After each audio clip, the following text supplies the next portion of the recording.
પવિત્ર શ્રાવણ માસ સોમવારથી પ્રારંભ થયો છે અને આજે શ્રાવણ માસનો ત્રીજો સોમવાર છે। ત્યારે શ્રાવણ માસ દરમિયાન શ્રી ભક્તોએ શિવજીની પૂજા અને અર્ચના કરી આરાધના કરી ભોળાનાથને રીઝવ્યા હતા। શ્રાવણના ત્રીજા સોમવારે દેશના શિવ મંદિરોમાં અનેરો ઉત્સાહ જોવા મળ્યો।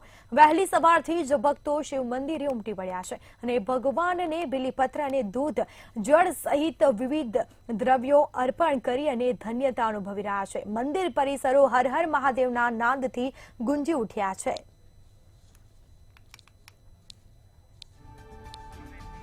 આ સાથે વહેલી સવારથી જ ભક્તો શિવ મંદિરમાં ઉમટી પડ્યા છે। ભગવાનને જળાભિષેક કરવામાં આવી રહ્યો છે અને જેને લઈને ભક્તોએ પણ ધન્યતા અનુભવી છે। તમામ જે પરિસરો છે તે હર હર મહાદેવના નાદથી ગુંજી ઉઠ્યા છે।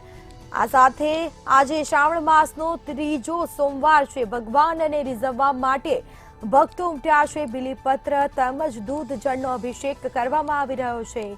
શિવ મંદિરમાં વહેલી સવારથી ભક્તોની ભારે ભીડ જોવા મળી રહી છે। વારાણસી, પ્રયાગરાજ, ગુજરાત, નાગેશ્વર મંદિર, દક્ષિણેશ્વર મંદિર, મહાકાલેશ્વર મંદિર, મહાકાલમાં પણ ભક્તો ઉમટ્યા છે। આ સાથે જ ઉજવણી કરવામાં આવી રહી છે। કાશી વિશ્વનાથ મંદિર, મનકામેશ્વર મંદિર ખાતે પણ ઉજવણી કરવામાં આવી રહી છે। તો ગુજરાતના સોમનાથ મંદિરમાં પણ ભક્તો ઉમટ્યા છે, જેના સીધા દ્રશ્યો અમે આપને બતાવી રહ્યા છીએ। અલગ અલગ જગ્યાના અયોધ્યા ખાતે પણ ભક્તોનો જમાવડો જોવા મળી રહ્યો છે। હરિદ્વાર ખાતે પણ વહેલી સવારથી ભક્તો આવ્યા છે। ભગવાનને જળાભિષેક કરવામાં આવી રહ્યો છે।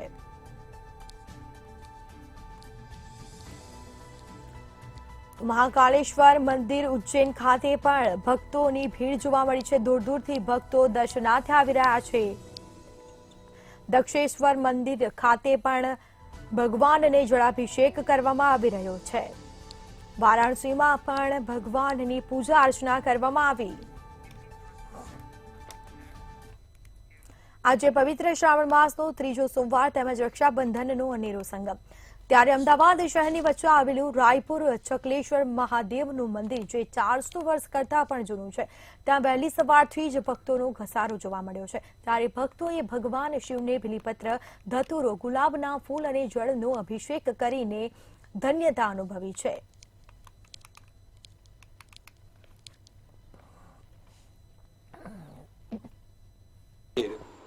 લગભગ 450 થી 500 વર્ષ પુરાણું છે અને છેલ્લા 60 થી 70 વર્ષની અંદર આ મંદિરનો 2-3 વાર જીર્ણોદ્ધાર થયેલો છે અને આ મંદિર ખૂબ પ્રખ્યાત છે। શહેરની મધ્યમાં આવેલું છે। દરેક જગ્યાએથી ક્યાંથી લોકો અહીં દર્શન કરવા માટે આવે છે અને જે ભક્તો અહીંયા આવે છે એમની મનોકામના અહીંયા પૂર્ણ થાય છે। અને આજે વળી સોમવારનો ત્રીજો શ્રાવણ મહિનાનો સોમવાર અને રક્ષાબંધનનું પર્વ છે, એ નિમિત્તે બી અહીંયા ઘણા બધા લોકો દર્શનાર્થે આવશે અને રાત્રે શિવજીની મહાપૂજા અર્ચના બધું થશે।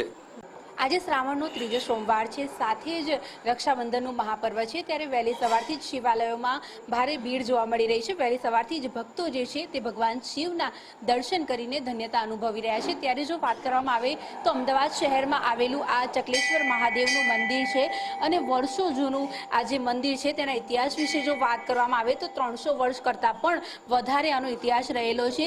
એવી પણ એક લોકવાયકા છે કે આ મંદિર છે ત્યાં મીરાબાઈ પોતે આવ્યા હતા અને ભજન કીર્તન કર્યા હતા, એવી માન્યતા છે। અત્યારે હાલ આપ જોઈ રહ્યા છો કે ભક્તો જે છે તે ભગવાન શિવની આરાધના કરી રહ્યા છે। ભગવાન શિવને અતિ પ્રિય એવા બિલ્લીપત્ર અર્પણ કરી રહ્યા છે। એવું કહેવાય છે કે આજના દિવસે ભગવાન શિવના દર્શન માત્રથી પુણ્યફળની પ્રાપ્તિ થતી હોય છે। ત્યારે આપ જોઈ રહ્યા છો કે ચકલેશ્વર મહાદેવ મંદિરમાં વહેલી સવારથી જ ભક્તોનો ઘસારો જોવા મળી રહ્યા છે। ભક્તો ભગવાન શિવના આજે ખાસ દર્શન કરી રહ્યા છે। એવું કહેવાય છે કે રક્ષાબંધનના પર્વના દિવસે જ્યારે ભગવાનના આપણે દર્શન કરીએ અને ભગવાનને જ્યારે રાખડી બાંધીએ ત્યારે ભગવાન જે છે તેઓ પોતે ભાઈની રક્ષા કરતા હોય છે। એટલા માટે થઈને જો ખાસ વાત કરવામાં આવે તો આજના દિવસે બહેનો જે છે તે ખાસ શિવાલયોમાં જઈ રહી છે અને ભગવાન શિવની પૂજા અર્ચના કરી રહી છે। કેમેરા પર્સન કેતન સાથે અનિતા પરમાર, મંતવ્ય ન્યૂઝ, અમદાવાદ।